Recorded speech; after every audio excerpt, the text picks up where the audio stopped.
কিন্তু খুব ইম্পর্টেন্ট, প্রায় পরীক্ষাতে আসে। ওই ক হওয়ার চেয়ে গ নাম্বারটা সবচেয়ে বেশি ইম্পর্টেন্ট। তাহলে আমরা দেওয়া আছে x সমান 10p³ ভাগ p প্লাস q, এটা দেওয়া থাকবে মান, এদের থেকে এর মান বের করা লাগবে, বুঝছো? তাহলে আমরা লেখার সময় লিখবো দেওয়া আছে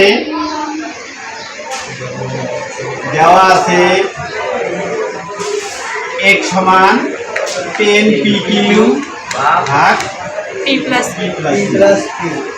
এমন যদি দেওয়া থাকে মান, দেওয়া থাকে, তাহলে দেখো মান বের করতে বলছে কার, দেখো মান বের করতে বলছে এটা না, এটা তো দুইটা অংশ, এটা একটা অংশ, এটা একটা অংশ। তাহলে দেখো যে প্রথম অংশের x এর সাথে কি আছে, 5p আছে, x এর সাথে কি আছে, 5p আছে, আর দ্বিতীয় অংশে কি আছে, 5q আছে। তাহলে প্রথম অংশের সাথে x এর সাথে যেহেতু 5p আছে, এই জন্য আমরা প্রথমে এই এক্সটাকে 5p দ্বারা ভাগ করব, বুঝছো? তাহলে আমরা যার মান বের করতে বলবে সেখানে দেখবো যে x এর সাথে কি আছে, x এর সাথে কি আছে, x এর সাথে আমরা দেখতেছি যে কি আছে, 5p আছে। এজন্য x কে কি দ্বারা ভাগ করব, 5p দ্বারা ভাগ করব। তাহলে দেখো বা x ভাগ 5p সমান উভয় পক্ষকে 5p দ্বারা ভাগ করা লাগবে। তাহলে এখানে নিচে রেখেছি, নিচে না মানে কি ভাগ করা, এখানেও নিব। তাহলে 10p³ ভাগ 5p into p plus q, বুঝছো? এখানেও নিচে নিলাম 5p, এখানেও নিচে নিলাম কি 5p, মানে x কেও 5 দ্বারা 5p দ্বারা ভাগ করব, এটাকেও 5p দ্বারা ভাগ করব, বুঝছো? এখন দেখো 5 দিয়ে 10 এ কাটলে 5 দুগুণে 10, p আর p কাটা যায়, তাহলে কি থাকে x ভাগ 5p সমান 2q ভাগ p প্লাস q। এইরকম ভাগ করার পর যেটা বের হবে এটাকে আমরা এখন যোজন বিয়োজন করব। কি করব? যোজন বিয়োজন করব। তাহলে যোজন বিয়োজন কি, উপরেরটা উপরে নিচে, যোজন বিয়োজন নিচেরটা উপরে নিচে, নিচেরটা উপরে নিচে। তাহলে এটা ওইভাবে করব। তাহলে উপরেরটা উপরে নিচে, উপরেরটা উপরে নিচে, যোজন বিয়োজন নিচেরটা উপরে নিচে। তাহলে নিচেরটা যখন নিচে রেখো, তাহলে এই যে মাইনাসে প্লাসে মাইনাস q, বুঝছো? এখন দেখো বা x প্লাস 5p ভাগ x মাইনাস 5p। এখানে তো এই যে 2q এর সামনে কি চিহ্ন, প্লাস, আর q এর সামনে প্লাস। তাহলে 2q আর q যোগ করলে কি হয়, 3q প্লাস p। আবার দেখো 2q এর সামনে কি চিহ্ন, আর q এর সামনে মাইনাস, তাহলে বিয়োগ করব। 2q দিয়ে q বাদ দিলে q মাইনাস p, এটা দিব 1 নং সমীকরণ না, বুঝছো? তাহলে এটা হলো একটা অংশ। এখন ধরো দ্বিতীয় অংশ দেখো, দ্বিতীয় অংশে x এর সাথে কি আছে, 5q। তাহলে আবার এই অঙ্ক আমাদের মান দেওয়া আছে যেটা, এটা আবার লিখবো, আবার x সমান 10p³ ভাগ p প্লাস q।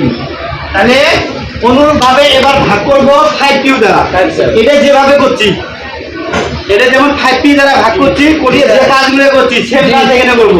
তাহলে এখানে ভাগ করব 5q দ্বারা, x ভাগ 5q, তাহলে 10p³ ভাগ 5q into p plus q।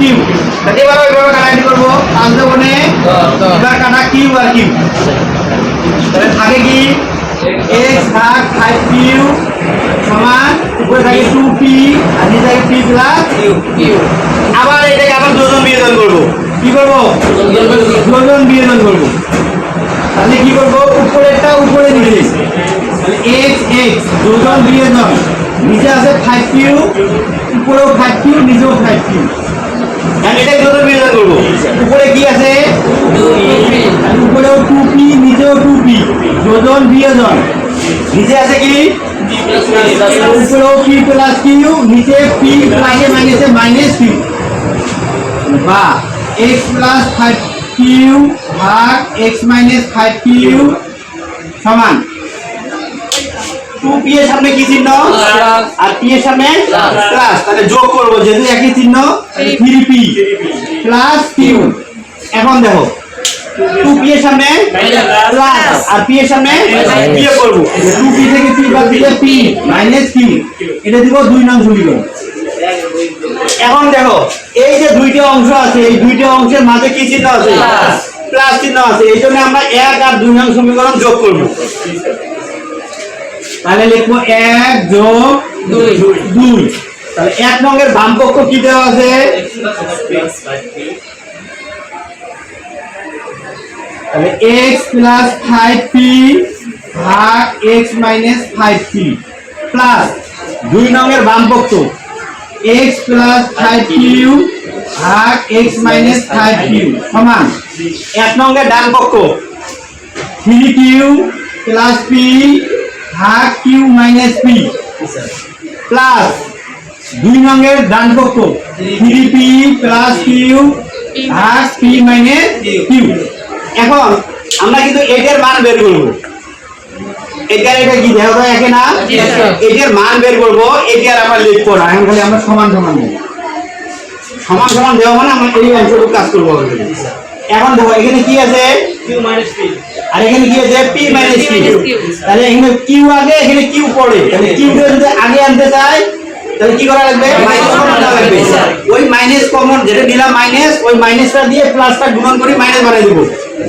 তাহলে দেখো 3q প্লাস p ভাগ q মাইনাস p ওই যে মাইনাসটা কমন নিলাম ওই মাইনাসে প্লাসে মাইনাস 3p প্লাস q ভাগ q মাইনাস p বুঝছো এখন দেখো এখানেও q মাইনাস p এখানেও q মাইনাস p একই জিনিস হলো না এখন এই q মাইনাস p কমন